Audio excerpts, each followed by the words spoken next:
De nouvelles règles dans l'enseignement supérieur. Il faut toujours réussir en 5 ans maximum pour un bachelier, 6 ans si l'on se réoriente. Gare à ne pas se retrouver comme étudiant non finançable. Alors cette pression à la réussite est-elle positive quand on a 18, 19 ou 20 ans? L'ancien système était-il meilleur? Pourquoi réformer? Et puis comment aider concrètement les étudiants à réussir leurs études? On a beaucoup de choses à se dire. Bienvenue sur le plateau de Versus.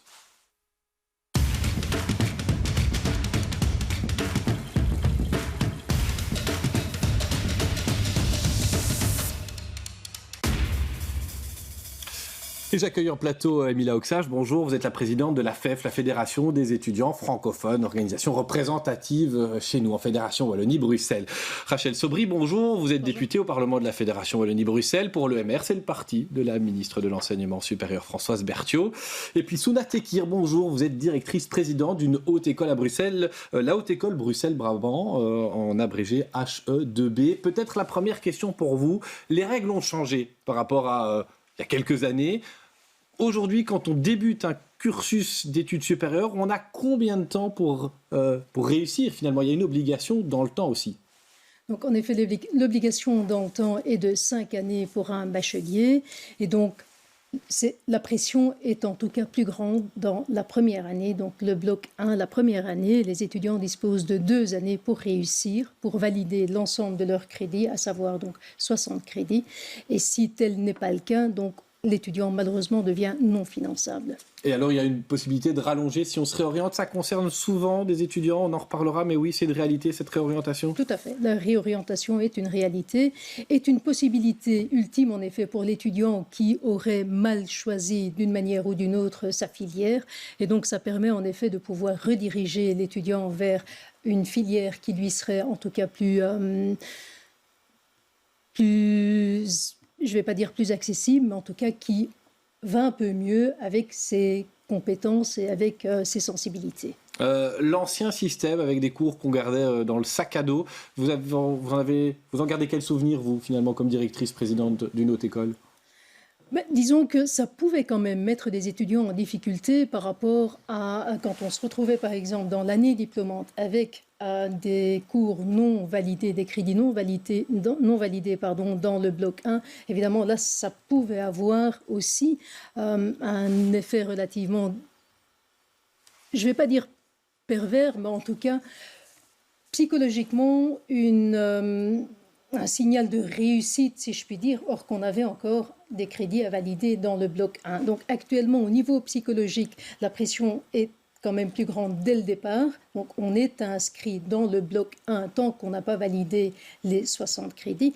Donc, mais par contre, il y a vraiment un souci par rapport à nous avoir plus de moyens pour pouvoir diplômer les étudiants qui sont entrés dans le bloc 1. On va voir tout ça. Mais donc, ce n'est pas un mythe, ces étudiants qui avançaient dans leur cursus avec de vrais cours qu'ils présentaient combien de fois pour les rater systématiquement? Ils pouvaient les avoir présentés, en effet, un nombre impressionnant de fois. Ça, c'est quelque chose que vous avez eu, vous, comme retour aussi à la FEF, Emilia Oxage. Il y avait des étudiants qui traînaient, je n'ai pas trouvé de meilleure expression que de sac à dos, comme un boulet peut-être, ces cours qui ne réussissaient pas. Mais c'est sûr que c'est difficile de pouvoir réussir ses études dans l'enseignement supérieur. On connaît ce taux d'échec qui est assez élevé. En bac 1, il a atteint les 60%. Et nous, des chiffres qu'on a reçus par nos organes représentatifs dans nos facultés, on voit que ce taux d'échec, en fait, il a augmenté de 10% dans certaines facs.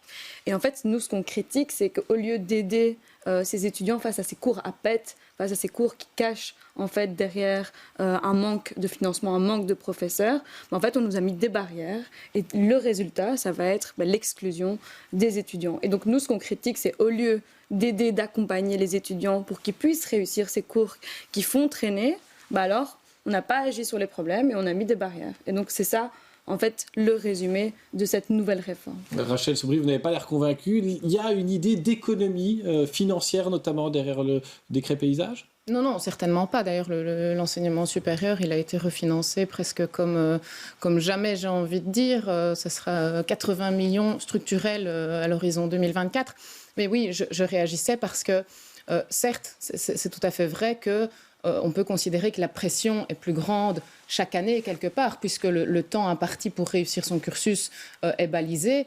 Mais de dire qu'au lieu d'aider, on a mis la pression, ça c'est tout à fait faux, parce qu'on a, dans cette réforme du décret paysage, renforcé aussi comme jamais les aides à la réussite, il y a la réorientation, mais aussi au niveau des aides à la réussite, il y a par exemple en première bac 1 pour les étudiants qui se retrouvent vraiment dans une situation de difficulté, on les rend même obligatoires ces aides à la réussite. Donc c'est tout à fait faux de dire qu'on ne veut pas aider. On a consacré des moyens très importants dans cette réforme à l'aide à la réussite. Souna Tekir, ça existe, ces cours à pète, comme disait Emilia Oxage, c'est une réalité. Il y a des cours qui ont des taux d'échec tellement importants qu'on n'a pas d'autre expression pour les qualifier. Il y a des cours qui sont, en tout cas, qui constituent une difficulté plus importante pour les étudiants. Et c'est vrai que là, on doit avoir mis en place des structures d'aide, donc le service d'aide à la réussite. C'est vrai que ça a été renforcé. Et pour les étudiants qui n'ont pas validé 30 crédits, c'est obligatoire. Mais c'est vrai que l'autre versant, c'est qu'il n'y a pas d'obligation au-delà. Et c'est peut-être ça aussi qu'il va falloir Expliciter, quoi. Il faudrait obliger plus de remédiation, les contraindre des étudiants. Ce sont des adultes aussi, hein, ils sont majeurs. On est d'accord, mais en même temps, donc, si au bout de 2 années, l'étudiant devient non finançable, il faut quand même que nous, on mette tout en œuvre pour amener l'étudiant à réussir. Donc, pour l'instant, l'obligation des 5 crédits, c'est pour les étudiants qui n'ont pas validé 30 crédits. Donc, au-delà, on n'a pas cette obligation. On peut proposer, mais on ne peut pas obliger l'étudiant. Donc là, il y a déjà... Et puis, ce sont des aides qui n'existent pas une fois qu'on est plus avancé dans le cursus. Et là, je pense qu'il faut aussi aller renforcer le système actuel. Les aides, donc on va dire des remédiations obligatoires. Je voudrais avoir l'avis de la FEF et de la députée libérale là-dessus. C'est quelque chose que vous pourriez soutenir, de rendre des remédiations obligatoires pour des étudiants qui sont en situation d'échec ou d'échec répété, très simplement? Je suis libérale, donc par définition assez contre le fait de contraindre, d'obliger. Mais ce qui est certain, c'est que l'accompagnement tout au long du cursus doit être une priorité, oui. Sur les remédiations obligatoires, que dit la FEF? C'est quelque chose d'envisageable ou bien de nouveau, ce sont des adultes, les étudiants? Non, bien sûr, il faut agir sur l'aide à la réussite. Il faut faire en sorte que tous les étudiants aient les mêmes chances et puissent avoir un enseignement de qualité, mais avec un encadrement. Ça joue directement en fait, sur la façon dont on donne cours. Quand on se retrouve face à un auditoire un peu comme votre image derrière vous, où il y a plus de 1000 étudiants, et dans ces 1000 étudiants, en fait, la capacité maximum d'un auditoire, c'est 600, et qu'il y en a 400 qui doivent s'asseoir par terre, ou qui reçoivent des podcasts, et qui n'ont pas forcément le temps de poser une question à leur professeur. Mais en fait, on se demande pourquoi, en fait, on n'alloue pas réellement de l'argent pour permettre d'avoir un accompagnement de qualité, et ensuite de pouvoir agir sur les aides à la réussite. J'entends, vous avez refinancé de 80 millions d'euros. Les recteurs, pour seulement les universités, ont demandé 300 millions d'euros pour pouvoir rattraper le retard. Clairement, l'argent que vous avez mis, ce n'est pas assez. On demande un financement selon les besoins, selon le nombre d'étudiants.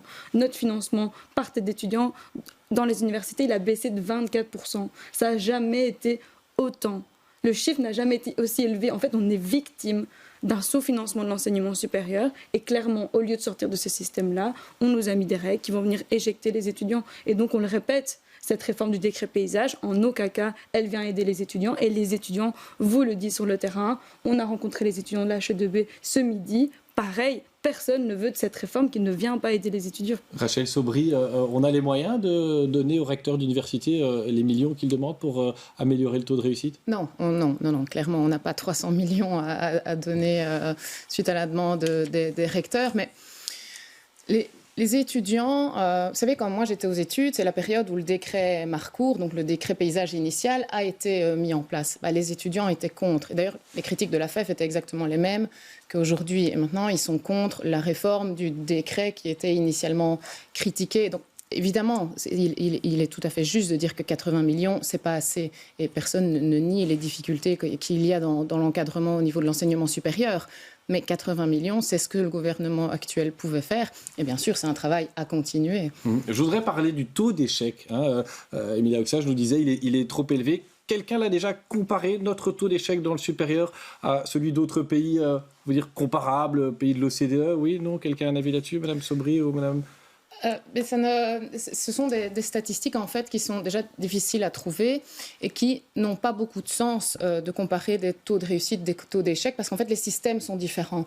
Donc, nous, ce que les chiffres au niveau européen de l'OCDE nous disent, c'est qu'on a un enseignement supérieur qui est très accessible par rapport à d'autres pays, parce qu'on a un système ouvert. Il y a des pays au Royaume-Uni, des pays nordiques qui ont un système plus fermé, c'est-à-dire qu'il y a des conditions comme des examens d'entrée pour accéder à l'enseignement supérieur, mais qu'on a un taux de réussite un peu moins bon. Et ce qui est assez logique quelque part quand on prend les deux éléments ensemble, parce que fatalement, si on a des conditions d'accès avec, par exemple, la réussite d'un examen d'entrée, on a quelque part, dès l'arrivée, un taux de réussite qui est meilleur. Et le but, c'est absolument pas chez nous de durcir l'accessibilité pour doper le taux de réussite. Vous en voyez parfois arriver, madame, des étudiants qui arrivent et qui ne sont pas prêts, dont vous vous dites, ceux-là, on aurait peut-être dû les driver ailleurs, autrement, pour qu'ils ne se retrouvent pas dans des filières pour lesquelles ils ne sont pas prêts ou pas aptes, entre guillemets. Mais je pense que l'accessibilité de l'enseignement supérieur doit rester. On se distingue en Belgique par un système justement très très accessible. Mais qu'est-ce qui fait que nous, on n'arrive pas à en diplômer? Parce que ça reviendrait quand même à dire on va vers un système élitiste. Si on n'arrive pas, donc ils accèdent, mais on n'arrive quand même pas à les diplômer. Parce qu'in fine, le but, c'est quand même de les diplômer. Est-ce qu'il y a beaucoup d'étudiants non finançables? Parce que c'est toujours ça le risque. À un moment donné, on a trop d'échecs, on se retrouve, on l'a dit, non finançables. Vous en avez combien finalement dans votre école, la HE2B? Nous, ça peut tourner autour de 5% facilement. Maintenant, évidemment, on n'arrive pas à accepter tous les dossiers. On ne prend que sur base de quoi on accepte un étudiant justement non des finançable? circonstances malheureuses qui, quelque part, expliquent, qui étayent le fait d'être devenu non finançable de par un parcours qui a été difficile. Et ça, on l'entend. Et on met vraiment tout en œuvre pour pouvoir diplômer ces étudiants-là aussi. Je pense qu'on a toujours dit l'ascenseur social encore plus quelque part pour les hautes écoles qui avant avaient des cursus en 2 années. Et c'est vrai que actuellement on est passé à 3 années. Il y a des cursus qui passent maintenant, on le sait, avec la RFIE à 4 années, etc. Mais il faut qu'on puisse quand même continuer à remplir cette mission-là qui nous tient à cœur. Il y a un risque à un moment donné que cet enseignement, si on accepte un peu tout le monde, parce que voilà, on ne fait pas d'examen d'entrée, on fait certainement très peu de concours d'entrée chez nous, à part en médecine, ou là, voilà. Pardon ? Heureusement. Donc, oui, mais est-ce qu'il n'y a pas à un moment donné un risque que, justement, ce que vous dénoncez, on sature des auditoires, et c'est peut-être ça aussi qui fait qu'on a des centaines de personnes dans les auditoires, Emilia Oxage, c'est qu'on veut que nos études soient accessibles à tout le monde. Oui, en fait, il faut se poser la question, notre service public, notre enseignement supérieur, à quoi devrait-il servir? Est-ce qu'il devrait servir à tout le monde d'avoir les clés pour pouvoir s'émanciper socialement et recevoir un diplôme? On a besoin de médecins, on a besoin de professeurs, on a besoin de tout pour faire fonctionner notre société. Et donc l'enjeu, c'est de se demander, ok, notre contribution, nos parents, les personnes qui travaillent ici sont en train de cotiser pour payer nos études. Ces études, actuellement, le financement, le peu de financement qu'il y a, il sert uniquement à financer la réussite de ceux qui ont les moyens de se payer leurs études. Et en fait, clairement, les étudiants qui n'arrivent pas à pouvoir se payer leurs cotes, qui doivent jobber pour pouvoir manger, qui doivent jobber pour dépenser, pour juste payer leurs études, pour pouvoir survivre, eux, en fait, ils n'arrivent pas à pouvoir continuer, ils n'arriveront pas à pouvoir réussir. Et en plus de ça, face à toutes ces problématiques qui sont bien connues de la ministre, qui nous a répondu « accrochez-vous », ça a quand même été sa réponse, « accrochez-vous les étudiants, on avance et on respire ». C'était tellement méprisant face à toutes les problématiques qu'on a eues. Et on nous a répondu une réforme du décret paysage qui va venir nous exclure, au lieu de réagir. C'est quand même assez clair. Vous dites qu'il faut pouvoir agir sur l'aide à la réussite. Pourquoi ne pas avoir uniquement agi sur l'aide à la réussite? Pourquoi avoir rajouté quand même ces règles sans faire en sorte que tous les étudiants puissent avoir un encadrement de qualité? La réponse de Mme Sobry là-dessus? Oui, c'est tout à fait le cas. En fait, je sais que la FEF considère les balises comme une punition aux étudiants et je ne comprends pas très bien le raisonnement selon lequel on finance uniquement la réussite des meilleurs, des élites. Qui réussit avec vos règles? Mais tous ceux qui y parviennent, ce n'est pas le pouvoir public qui décide, qui réussit, qui ne réussit pas. Et donc, pour répondre à la question pourquoi ne pas accompagner, c'est exactement ce à quoi servent les balises. Parce que ce qu'on ne dit pas, c'est que, ça a été évoqué par Madame en début d'émission, c'est qu'on a un nombre important d'étudiants qui ont financé de longues années d'études pour s'entendre dire, avec l'ancien système, qu'au final, ils n'étaient pas diplômés et plus finançables. Et ça, justement, la préoccupation, elle a été pour les étudiants les plus précarisés, parce que ce qu'on a constaté avec le décret paysage, c'est un allongement significatif des études. Et à qui c'était le plus préjudiciable, évidemment? Aux étudiants précarisés, parce que payer pour un bachelier 4, 5, 6 ans au lieu de 3 ans d'études, c'est eux qui en souffraient le plus. Donc l'accompagnement, il est là à travers ces balises. Souna Tekir, vous dirigez une haute école bruxelloise. Vous en voyez arriver beaucoup des étudiants qui, avant ça, ont, entre guillemets, tenté en vain l'université, et dont vous dites quoi, finalement, qu'ils étaient vraiment pas prêts? Les études universitaires, c'est pas pour tout le monde? C'est-à-dire que ce sont deux systèmes qui sont vraiment complémentaires, mais ce sont des systèmes différents. Donc les hautes écoles et l'enseignement supérieur universitaire, il y a quand même beaucoup d'autonomie, beaucoup de liberté laissée à l'étudiant dans les universités, et c'est très bien aussi, et ça convient à une partie de nos jeunes. Mais il y a aussi l'autre partie qui ne va pas se retrouver dans ce système-là. Qu'est-ce qu'ils trouvent dans une haute école qu'ils n'ont pas à l'université? Un encadrement beaucoup plus rapproché, un enseignement de proximité. Je pense que ça fait quand même une différence par rapport à des étudiants qui ont été habitués dans le système secondaire justement à être dans des classes de 20, 22, 25, aller dans des auditoires où ils se retrouvent avec énormément d'étudiants, c'est pas toujours gérable, en effet, le fait de ne pas pouvoir poser des questions, etc. Et c'est vrai que les hautes écoles ont aussi cette mission-là. Après, il y a des étudiants qui vont trouver ça très bien et qui, d'ailleurs, même dans une haute école, ne vont pas trouver leur compte parce qu'ils ont besoin de travailler de manière plus libre, autonome, d'organiser leur travail comme ils l'entendent. Maintenant, j'entendais tantôt, c'est vrai qu'il y a eu un refinancement, en tout cas, de l'enseignement supérieur. Vous l'avez senti, vous, dans votre haute école? Mais justement, ce que je voulais dire, c'est que, par ailleurs, et ça a correspondu justement avec l'année où nous avons vécu une augmentation des coûts moyens bruts pondérés d'à peu près 11%, ce qui a été quand même phénoménal, et ça a juste servi à éponger quelque part cette augmentation-là. Et ça, je pense qu'il faut aussi pouvoir l'entendre. Et par ailleurs, l'augmentation des coûts énergétique qu'on n'avait pas vu venir, évidemment, vu que ça s'est corsé au niveau mondial par rapport à cette question-là. Et c'est vrai que rien que pour donner un exemple chez nous, le budget pour tout ce qui est énergie a triplé. Donc quand on passe de 500 000 à 1 500 000, ça fait tout de suite une grosse différence. 1 million qu'on ne peut pas mettre dans autre chose. Vous voyez, par rapport à ce refinancement, c'est vrai qu'il faut se dire, OK, mais je pense qu'il y avait en tout cas une envie mais dans la réalité, c'est ce qui s'est passé aussi.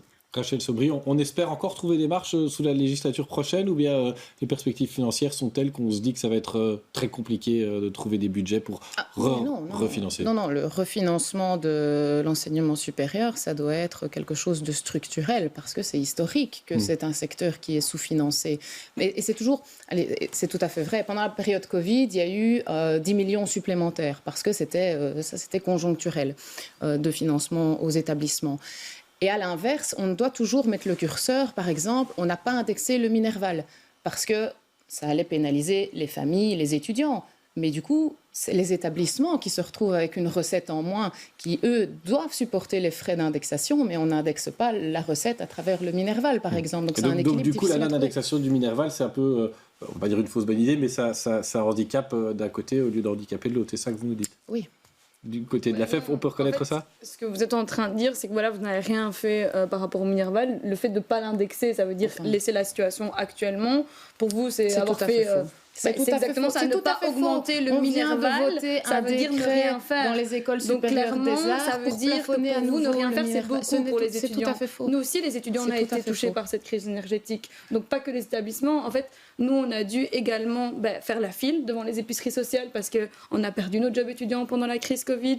Alors, on l'a vu, 50% des étudiants continuent à jobber pendant leur examen. C'est pas possible. Au lieu d'être en bibliothèque, d'avoir les mêmes chances que tout le monde, on se retrouve face à une précarité qui ne fait qu'augmenter à cause à cause de l'inaction en fait du gouvernement de la FEB. Clairement, en fait, on ne peut pas entendre que on va laisser Madame Sobry répondre là-dessus, mais je crois qu'elle a déjà donné ses éléments de réponse et puis chacun se fera son avis, mais brièvement sur ce qu'elle qualifie d'inaction du gouvernement face à la précarité étudiante. C'est tout à fait faux. Il y a d'autres aides que le gouvernement pourrait faire. On sait qu'il y a une discussion en cours sur les bourses d'études, c'est peut-être de ça dont vous vouliez parler. Vous avez peut-être des éléments à donner là-dessus. On en reparlera peut-être plus longuement un autre jour. Aujourd'hui, c'est le décret paysage, mais sur les bourses d'études et l'aide sociale aux étudiants, il y a quoi dans le pipeline? Il y a plusieurs que le gel du Minerval, effectivement. Il y a aussi les subsides sociaux à travers les services sociaux des établissements. Et concernant la réforme de la bourse d'études, elle est actuellement sur les bancs du gouvernement. Elle est en train d'être travaillée au sein du gouvernement. Elle pourrait aboutir avant la fin de la législature? Oui. Il y a encore des calculs qui sont en train d'être faits. L'objectif donc de la réforme, c'est d'augmenter le montant des bourses. Les équipes de la ministre sont en train de finaliser les calculs pour en faire bénéficier au mieux les étudiants concernés. Et la ministre espère, elle passera au gouvernement avec son dossier avant la fin de l'année pour que ce soit d'application d'ici juillet 2024. Souda Tekir, je voudrais revenir quand même sur une question centrale dans le débat, dans le décret paysage et son application. Il a été voté, il est aujourd'hui appliqué. On a le sentiment, moi je l'ai vu en préparant le débat, que beaucoup d'adultes ne s'y retrouvent pas. Et est-ce que finalement, c'est parfois pas problématique parce que les parents ne savent pas driver leurs étudiants? Je peux poser la question à Mila Oxage aussi. Finalement, est-ce que c'est pas les jeunes qui doivent expliquer à leurs parents, mais c'est ça ma situation aujourd'hui et c'est différent de ce que tu as connu du temps des graduats, des candidatures, des licences? Mais c'est vrai qu'on a vécu quand même successivement des réformes et c'est difficile de s'y retrouver. Les professionnels sur le terrain font évidemment le point régulièrement, mais c'est vrai que c'est devenu compliqué par rapport à un système que les parents ont connu et qui a évolué depuis. Et donc c'est peut-être aussi difficile d'attirer l'attention du jeune en tant que parent en disant attention, là il faut peut-être faire attention parce qu'on risque de s'engouffrer dans une voie qui risque d'être problématique quant à ta finançabilité, etc. Et là il y a peut-être aussi un travail pédagogique à avoir avec le grand public, si je puis dire. C'est vrai que nous, on est sur le terrain, on doit suivre ça de très près, mais même par rapport à nos enseignants, par exemple, qui sont, évidemment, leur premier job, c'est d'être pédagogue. Et donc, ils sont dans les classes. Est-ce que les jeunes se rendent compte, quand ils débutent aujourd'hui un cursus, vraiment du chemin qui leur est imposé? Mila Oxage nous dit non. On nous dit de nous accrocher, on nous fait croire que c'est possible, en fait. On nous fait croire l'illusion que les études sont accessibles à tous et qu'on va pouvoir avoir notre diplôme, alors qu'on nous rajoute des règles face à un taux d'échec élevé. Après 2 ans, on pourrait être exclu de l'enseignement supérieur. Donc, clairement, on ne nous dit pas les choses correctement. On nous dit qu'en Belgique, les études sont accessibles. Le Minerval à 835 €. Mais si on veut un cote à Bruxelles, c'est 500 € par mois en plus. Si on veut pouvoir payer l'alimentation, quelle famille peut réellement pouvoir payer les études d'un enfant, d'un 2e, 3e enfant de manière complète? C'est juste impossible. Et le système de bourse actuellement, il est défaillant et c'est pour ça que la ministre est en train de travailler dessus. On espère réellement que les demandes des étudiants vont pouvoir être entendues. Mais clairement, on sait très bien, et je pense que les parents aussi le vivent avec le coût des études et ressentent aussi ces mesures élitistes qui viennent exclure leurs étudiants. Je dois vous sucrer parce qu'il nous reste 1 minute et vous allez encore avoir la parole chacune une fois. Vous avez le temps d'un jingle pour trouver un argument recevable.